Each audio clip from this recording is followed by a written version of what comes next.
Studio facility ng Presidential Anti-Organized Crime Commission sa Pasay, siksikan na mga dayuhang nakakulong. Kanya-kanya na rin ng diskarte. Ang detalye sa balitang pambansa ni Isaiah Mirafuentes ng PTV. Napuno na ng foreign nationals ang custodial facility ng Presidential Anti-Organized Crime Commission sa Pasay City. Ito ay dahil sa sunod-sunod na pogo raid na isinagawa ng PAOK. Dahil dyan, gagawin ng ahensya ang massive deportation. Target mapadeport ang mga illegal aliens ngayong buwan. Dapat madaliin na kasi imagine mahigit 1,000 yung pinapakain natin. 1,000 yung inaalagaan natin pag na-hospital yan.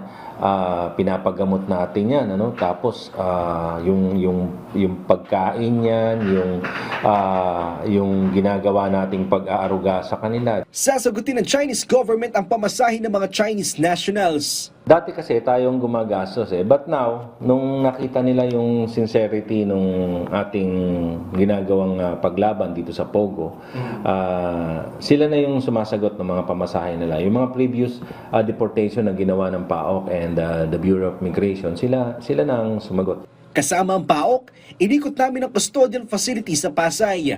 Dahil sa dami ng mga waiting for deportation, tabi-tabi nang natutulog sa sahig ang mga dayuhan.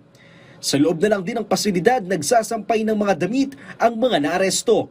Aircon ang buong pasilidad. May mga pagkain, breakfast, lunch at dinner. May iba't ibang kusin pa ng pagkain. Lahat ito libre at karga ng gobyerno. May ilang dayuhan pa ang maswerteng na pwesto sa ilang mga kwarto na may komportableng higaan. Nakatawag pansin ng batang Vietnamese na ito. Anak siya ng isa sa mga nahuli sa Pogo. 8 buwan na siya nasa custodial facility dahil na rin walang magbabantay sa kanya na kaanak. Tayo yung nagbibigay ng minsan panggatas, diapers, tapos yung gamot nila pag nagkakasakit yung bata. Nasa 29 na babies ang mga nasa custodial facility ng PAOK. May visitors room naman na nakalaan para sa mga kaanak ng Pogo worker. May mga safety net sa palibot ng custodial facility para masigurong wala nang makatatakas. Samantala, ayon sa PAOK, may mga dayuhan ng kusang sumusuko at nagpupunta sa custodial facility.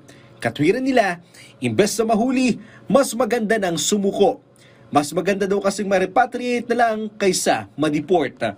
Mula sa PTV, Isaiah Mirafuentes, Balitang Pambansa.